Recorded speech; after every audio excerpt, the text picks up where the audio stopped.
పారిశుద్ధ కార్మికులు వినూత్నంగా నిరసన చేపట్టారు. ప్రభుత్వం ఎలాగో తమ సమస్యలు వినడం లేదని, కనీసం పరమేశ్వరి అమ్మవారన్న తమ సమస్యలు వినాలని దేవస్థానంలో పొర్లు దండాలు పెడుతూ నిరసన వ్యక్తం చేశారు.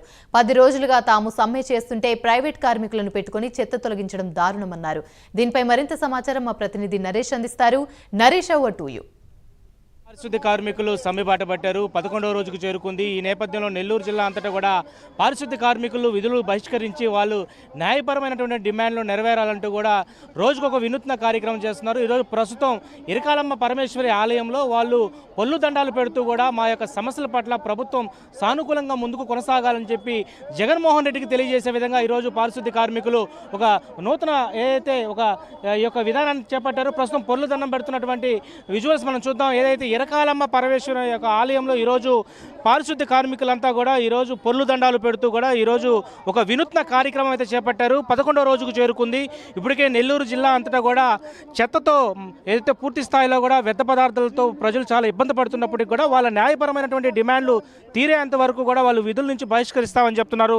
ప్రస్తుతం పొర్లు దండాలు పెడుతున్నటువంటి మనతో పాటు కార్మికులు ఉన్నారు. కార్మికులకు సపోర్టుగా ఒకవైపు సిఐటికి సంబంధించిన నాయకులంతా కూడా ఉన్నటువంటి పరిస్థితి అయితే ఉంది. ప్రస్తుతం మనతో మాట్లాడేందుకు కూడా ఇక్కడ ఏవైతే కార్మికులు ఉద్యోగులు ఉన్నారు. చెప్పండి, ఈరోజు ప్రధానమైనటువంటి డిమాండ్ ఏంటి మీది? ఈరోజు మున్సిపల్ కార్మికులు గత 11 రోజుల నుంచి పారిశుద్ధ్య పనులు మొత్తం వాటర్ సెక్షన్స్, ఇంజనీరింగ్ విభాగంలో అన్ని కార్మికులు కూడా ఈరోజు సమ్మెలోకి వచ్చారు. మాది గతంలో ప్రతిపక్ష నేతగా ఉన్నప్పుడు వైఎస్ జగన్మోహన్ రెడ్డి గారు పర్మనెంట్ చేస్తామని సమాన పనికి సమాన వేతనం హామీ ఇచ్చాడు. ఈ హామీని అమలు చేయమని చెప్పేసి గత 4.5 సంవత్సరాల నుంచి మేము పోరాటం చేసినా స్పందించకపోవడంతో ఈరోజు రోడ్ల మీదకి రావాల్సి వచ్చింది. దాదాపు 100% దళితులు, గిరిజనులుగా పనిచేసేటువంటి మున్సిపల్ కార్మికుల మీద ఎందుకింత కక్ష కట్టి వ్యవహరిస్తున్నారు మాకు అర్థం కావట్లేదు. మీరు అనేక బటన్లు మీరు సంక్షేమ పథకాలు అమలు చేస్తున్నారని చెప్పి చెప్తున్నారు. మేము అడుగుతున్నాం, మాకు ఒక్క బటన్ నొక్కి మా మున్సిపల్ కార్మికులు, దళితులు, గిరిజనులు అయినటువంటి ఇవేళ బడుగు జీవితాల్లో మీరు వెలుగులు నింపాలని చెప్పేసి మేము అడుగుతా ఉన్నాం. లేదంటే మా పోరాటాన్ని ఇంకా తీవ్రతరం చేస్తామని చెప్పేసి తెలియజేస్తా ఉన్నాం. మహిళలు సైతం కూడా, ఉద్యోగస్తులంతా కూడా ఏదైతే కార్పొరేషన్కి సంబంధించినటువంటి పారిశుద్ధ్య కార్మికులంతా కూడా ప్రస్తుతం ఇక్కడే విధులు బహిష్కరించి ఈరోజు పొర్లు దండాలు పెడుతున్నటువంటి పరిస్థితి మనం చూస్తున్నాం. ఈ కనపడుతున్నటువంటి పారిశుద్ధ్య కార్మికులంతా కూడా ఏదైతే ప్రభుత్వం సానుకూలంగా స్పందించాలని చెప్పి వాళ్ళు ఆవేదన చెందుతున్నారు. ఈరోజు ఏదైతే సాక్షాత్తు కూడా అమ్మవారి యొక్క ఇరకాల పరమేశ్వర దేవికి కనపడే విధంగా కూడా ఈరోజు సాక్షాత్ ఇక్కడికి వచ్చినారు. మీరు చెప్పండి, అసలు ఏంటి మీ సమస్య ఏంటి? ఎన్ని రోజుల నుంచి చేస్తున్నారు? మేము ఈరోజు 11 రోజుల నుంచి చేస్తున్నాము. జగన్ పాదయాత్రలో సమాన పనికి సమాన వేతనం ఇస్తామని చెప్తేనే మేము ఈరోజు మాకు సాలిన జీతాలు, మాకు ఇచ్చే జీతం మాకు సాలటం లేదు. రేట్లు పెరిగిపోయి ఉన్నాయి. ఇల్లు బాడుగులు కట్టుకోలేక మేము ఈరోజు రోడ్లు పడ్డాము. మాకు సమాన పనికి సమాన వేతనం ఇచ్చేంత వరకు ఈ పోరాటం సాగదు.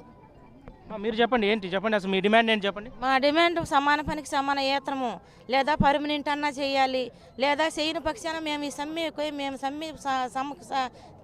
సమ్మె చేస్తూనే ఉంటాము. మాకు సమాన పనికి సమాన వేతనం ఇవ్వాలి.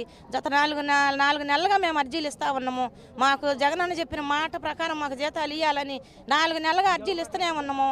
ఇక్కడే కాదు, రాష్ట్ర వ్యాప్తంగా మొత్తం చేస్తుండ్రు రాష్ట్ర వ్యాప్తంగా. మేము సమాన పనికి సమానం ఇచ్చేదాకా మేము. మీరు చెప్పండి, కమిషనర్ని కలవడం జరిగిందా? అసలు అధికారులు ఏమంటున్నారు చెప్పమ్మా? అధికారులతో అంటే అన్నోళ్ళు మాట్లాడతారు. మేము వచ్చి 11 రోజుల నుంచి చేస్తున్నాము. ఎండకి గాలికి తిరుగుతున్నాము. జగన్ మనసు మారి మాకు పర్మిట్ చేయాలని మేము కోరుకుంటున్నాము. అంతే. మొత్తం మీద 11 రోజులుగా కూడా ఈ యొక్క సమ్మె బాట పట్టినటువంటి పారిశుద్ధ్య కార్మికులు ఈరోజు ఈ యొక్క విధానాన్ని చేపడుతున్నారు. సమ్మె బాట పట్టినటువంటి కార్మికులంతా కూడా రోజుకొక నిరసన వ్యక్తం చేస్తున్నటువంటి పరిస్థితి అయితే కనపడతా ఉంది. పారిశుద్ధ్య కార్మికులు సమ్మె బాట పట్టడంతో జిల్లాలో ఉన్నటువంటి పూర్తి స్థాయిలో అస్తవ్యస్తంగా మారినటువంటి పరిస్థితి కనపడతా ఉంది. ఒకవైపు చెత్త కూడా నిండిపోయి ఈరోజు ప్రజానీకం చాలా ఇబ్బందులు పడుతున్నప్పటికీ కూడా వీళ్ళు మాత్రం ఖచ్చితంగా తమ న్యాయపరమైనటువంటి డిమాండ్లు ఏదైతే రెగ్యులరైజేషన్ చేయడం, సమాన పనికి సమాన వేతనం ఇవ్వడం, ఇలాంటి ఖచ్చితంగా కావాలంటూ కూడా ఈరోజు ఈ యొక్క అమ్మవారి యొక్క ఆలయంలో వీళ్ళు పొర్లు దండాలు పెడుతూ జగన్మోహన్ రెడ్డి ఇప్పటికైనా ఈరోజు ఈ యొక్క దేవుని యొక్క ఆలయంలో మేము చేస్తున్నటువంటి ఈరోజు ఈ యొక్క కార్యక్రమానికి నీకు కనపడాలంటూ కూడా ఈరోజు అందరూ కూడా ఆందోళన వ్యక్తపరుస్తున్నటువంటి పరిస్థితి కనపడుతుంది. ఇది ప్రస్తుతం పారిశుద్ధ్య కార్మికులు చేస్తున్నటువంటి సమ్మెపై తాజా అప్డేట్స్. కెమెరా పర్సన్ కుమార్తో నరేష్, నెల్లూరు నుంచి.